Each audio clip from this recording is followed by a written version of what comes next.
हाथ मिलाती है लेकिन एक भी बूंद गागर से नहीं निकलती। क्यों? कि बीका ची फकीरी सीखनी पहले जब निहारी सीख, जो बात तो करती है सखी से पर ध्यान गागर के बीच। जो बात तो सबसे करेगी लेकिन ध्यान हर समय अपने ठाकुर जी के चरणों में रखना, इसी का नाम फकीरी है। ये नहीं कि आपने कौन से रंग के वस्त्र पहन रखे हैं, वस्त्र किसी भी रंग के पहने हो, किसी भी रंग के, कोई बात नहीं। गृहस्थी में रहते हुए संत बनना है, वो है मन। मैंने बहुत बार कहा है कि तन देना दुनिया वालों को, धन देना दुनिया वालों को, तन देना धन देना दुनिया वालों को, कोई बात नहीं, लेकिन मन जब भी देना तो मेरे ठाकुर जी को देना। इसकी संभाल और कोई नहीं कर पाएगा। और आसान तरीका क्या है? वृक्ष की जड़ में, एक वृक्ष की, एक पेड़ की जड़ में आप जल डाल दो, एक वृक्ष की जड़ में जल डाल दो, आपको पता है कि शाखाओं पर, उप शाखाओं पर और पत्तों तक पानी खुद ब खुद पहुंच जाएगा, है क्या नहीं? वृक्ष की जड़ में अगर जल डाल दिया जाए तो वृक्ष की शाखाओं तक, उप शाखाओं तक और पत्तों तक पानी खुद ब खुद पहुंच जाएगा। इसी प्रकार सबको चिंता किस बात की है? मेरे परिवार का क्या होगा, मेरे बच्चों का क्या होगा। खुद की चिंता किसी को नहीं आज, फ्यूचर की, भविष्य की चिंता है। जैसे वृक्ष में जल डालने से पत्तों तक खुद ब खुद पहुंच जाएगा, इसी प्रकार अपने मन को, अपने दिल को प्रभु से लगा लो, बच्चे खुद ब खुद खुश रखेंगे। सत्संग का मतलब क्या है? सोचो, घर में कुछ दिन झाड़ू ना लगाओ तो क्या होगा? है जी? गुड। घर में प्रतिदिन झाड़ू लगाना जरूरी है। नहीं लगाओगे तो घर में गंदगी फैल जाएगी, कोई बात नहीं, साफ भी हो जाएगी, लेकिन मन में अगर सत्संग नहीं गया, अगर मन में गंदगी फैल गई तो इसे साफ करना बहुत मुश्किल हो जाएगा। हम भाग्यशाली हैं, भगवान ने हमें यहां बुलाया है। आज किस्मत वालों को बुलाया जाता है। आज सबके लिए सबसे बड़ी खुशी की बात क्या है कि हमें आज सरकार ने यहाँ बुला लिया। इससे बड़ी खुशी और क्या होगी? बहुत से लोग होंगे ना, अभी मेरे पास ही बैठे थे ओपी सूद जी, कहाँ पे बैठे हैं? हाथ खड़ा करना सूद साहब, वो पीछे बैठे हैं। वो मुझे बोल रहे थे कि बहुत कोशिश कर रहा था सुबह सा, गाड़ी भी रुक गई, एक्सीडेंट होने पे आ गया, लेकिन भगवान की कृपा होगी पहुंच गए। तो हम भाग्यशाली हैं, आज भगवान ने हमें यहाँ पर बुला लिया। मस्ती देते हुए उसके नाम की क्या कहेंगे साहब? मैंने शाम बुला लिया, नीम नचदी दरबारे आमा, मैंने शाम बुला लिया, नीम नचदी दरबारे आमा, शाम बुला लिया, नीम नचदी दरबारे आमा, शाम बुला लिया, नीम नचदी दरबारे आमा, नचदी दरबारे आमा, तेरा रज रज दर्शन पावा। मैंने शाम बुला लिया, नीम नचदी दरबारे आमा, शाम बुला लिया, नीम नचदी दरबारे आमा। हरि बोल।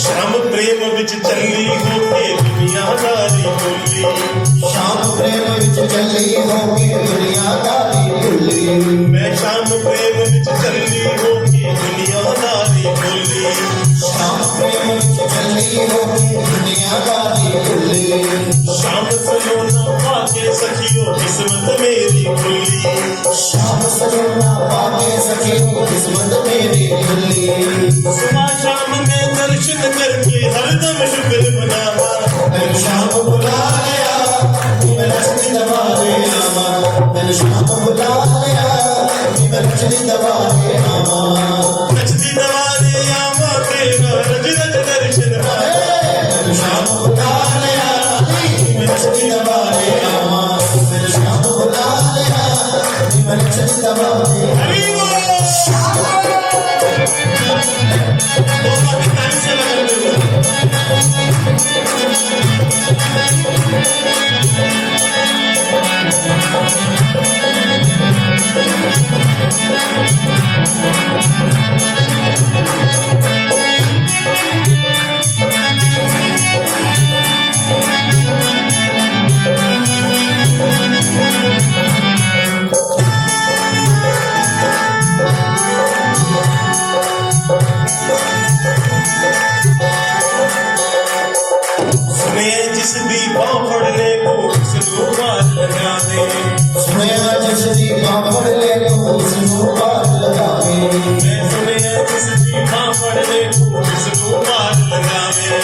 सुनिया जिसकी पापड़ ले तू सुनो बात लगावे जिसनु जग टुकड़ा देवे तू जिसनु गल लावे जिसको जग टुकड़ा दे तू सुनो बात लगावे तेरा दर मुझद के शामा और किने दर जावा मैंने शाम बुलाया मैं नचली दवाले आवा मैंने शाम बुलाया मैं नचली दवाले आवा नचली दवाले आवा तेरा रजत दर्शन पावा मैंने शाम बुलाया मैं नचली दवाले आवा मैंने शाम बुलाया मैं नचली हरि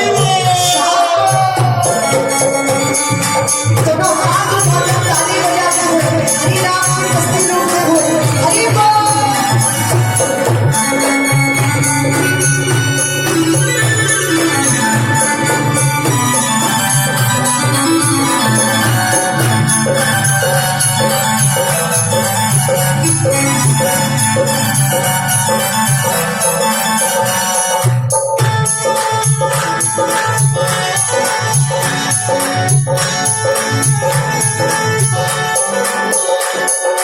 अपना सारा जीवन तेरे चरणा विच बितावा अपना सारा जीवन तेरे चरणा विच बितावा अपना सारा जीवन तेरे चरणा विच बितावा अपना सारा जीवन तेरे चरणा विच बितावा हर साले दल सिमरा तैनू तेरा ही गुण गावा हर साले दल सिमरा तैनू तेरा ही गुण गावा मेरा दिल दर्दे निकले दियो बस मैं जावा मैंने शाम बुलाया मैं नचली दवाले मैंने शाम बुलाया मैं नचली दवाले आवा नचली दवाले आवा तेरा रजत दर्शन पावा मैंने शाम बुलाया मैं नचली दवाले आवा मैंने शाम बुलाया मैं नचली दवाले आवा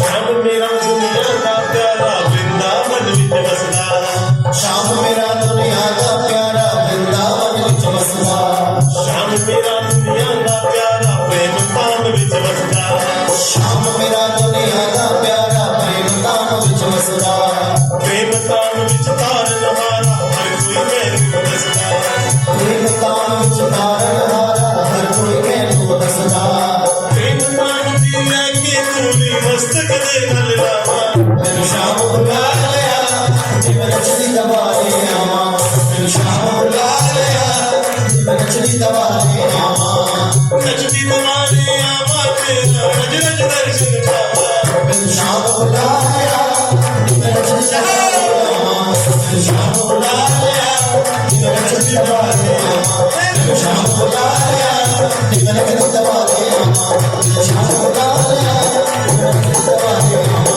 और नचली दवाले आवा तेरा रजत दर्शन पावा मैनू शाम बुला लिया मैं नचली दवाले आवा मैनू शाम बुला लिया मैं नचली दवाले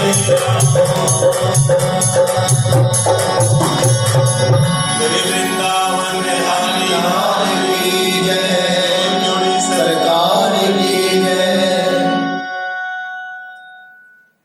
तन बीमार ना हो, तन बीमार ना हो, इसलिए भोजन की सख्त जरूरत है ना।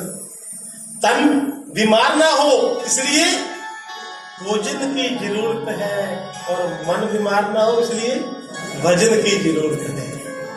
क्योंकि सबसे पहले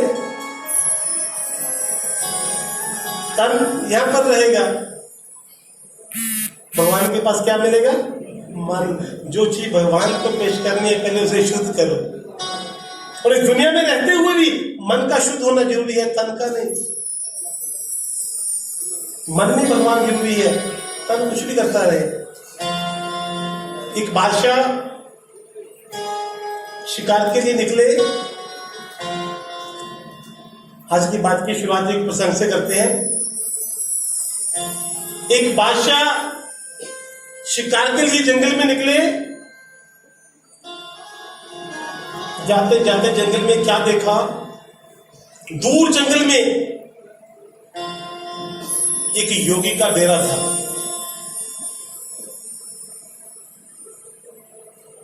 काफी शिष्य थे योगी के।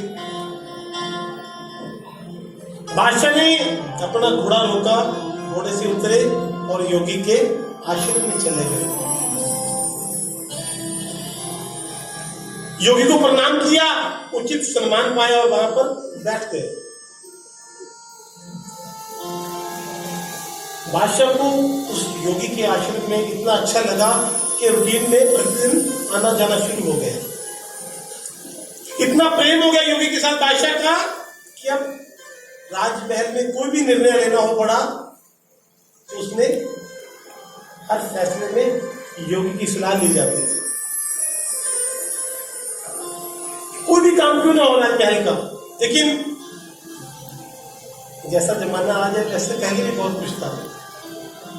उस समय भी जलने वाले लोग बहुत होते थे।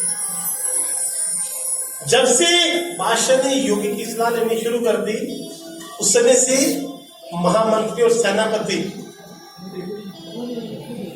कि जब से ये योगी मिला है बादशाह हमें तो पूछता ही नहीं। हर समय योगी की सेवा भी करता है, यहाँ तक कि आश्रम के लिए धन भी भेजता है।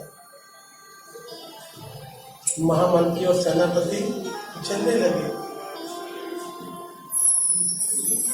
कुछ दिन महामंत्री और सेनापति ने क्या किया? योगी का पीछा करके देखा योगी करता क्या है। 10 दिन के बाद महामंत्री और सेनापति दोनों बादशाह को कहने लगे कि राजन, तुम जिस योगी की सेवा करते हो, धन बेचते हो, वो तो भगवान का नाम लेते ही नहीं। वो ऐसे लोग हैं भगवान का नाम नहीं लेते। मैंने देखा सुबह से शाम तक खाते हैं, पीते हैं, सो जाते हैं। अरे हम लोग तो भगवान का नाम भी लेते हैं।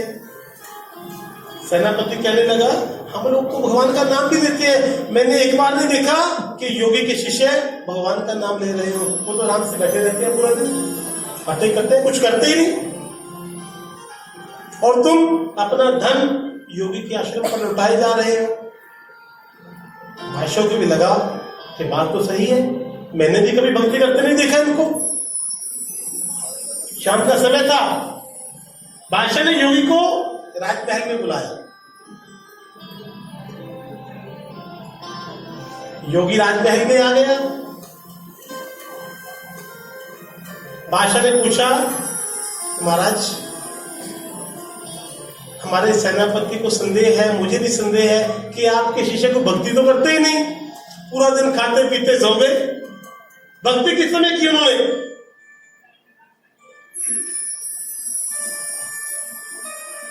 योगी मुस्कुराया, कहने लगा, बादशाह ऐसा करो, आज रात तूने मेरे साथ रहना है, मैं दिखाता हूं कौन क्या करता है। बादशाह बोला, बिल्कुल महाराज, जैसे आप कहोगे। रात्रि का समय हुआ, सभी अपने अपने कक्ष में सो रहे हैं। योगी ने बादशाह को साथ लिया। यहां पर सेनापति सो रहा था। एक बड़ा सा पात्र पानी का लिया, सोते सेनापति के ऊपर डाल दिया। अब जैसे ही सेनापति के ऊपर डाला, सेनापति एक से बढ़कर एक गंदी गंदी गाली बक रहा है, एक से बढ़कर एक गंदी गंदी गाली। उसके बाद महामंत्री का नंबर आया, वो अपने कक्ष में सो रहा था। उसके ऊपर ही पानी का पात्र डाल दिया गया, वो भी एकदम उठा और गंदी गंदी गाली पकड़ने लगा। किसने डाला है, क्या किया है? योगी ने पूछा, बादशाह राजन कुछ समझ आया? कभी कुछ नहीं समझ आया, आपको भी नहीं आया? योगी बोला, भी समझोगे, चलो मेरे साथ। योगी राजन को अपने आश्रम में ले गया। वहां पर योगी के शिष्य सो रहे थे। अपने अपने कक्ष में सो रहे थे। फिर पात्र भरा पानी का, फिर शीशे के ऊपर डाला। जैसे ऊपर डाला एकदम उठे, नमो शिवाय नमो शिवाय नमो शिवाय नमो शिवाय। फिर दूसरे के ऊपर डाला, हरे कृष्णा हरे कृष्णा हरे कृष्णा हरे कृष्णा। फिर पूछा बादशाह को समझ आया? कहते नहीं आया। आप में से बहुत से लोगों ने ताली दिया जिनको समझ आ गया। अब बाकी मैं समझाने वाला हूं कि बादशाह को समझ आया? राजा ने बोला नहीं आया। मैं समझाता हूं। देखो ये लोग सोए हुए भी भगवान के नाम पे मस्त हैं, और वो लोग जागते हुए भी चुगली करने से बाज नहीं आए। ये तो सोए हुए भी भगवान के नाम में मस्त है, एकदम उठे तो उनके मुख से निकल रहा है हरे कृष्णा हरे कृष्णा हरे कृष्णा नमो शिवाय, और वो एक से बढ़कर एक गाने। तन का शुद्ध होना जरूरी नहीं, मन का शुद्ध होना जरूरी है। याद रखना, इस दुनिया में इसके अलावा कौन अपना है? कोई है? बेटा बेटा बेटा बहू की अमानत है क्या नहीं? है? कोई शक तो नहीं किसी को?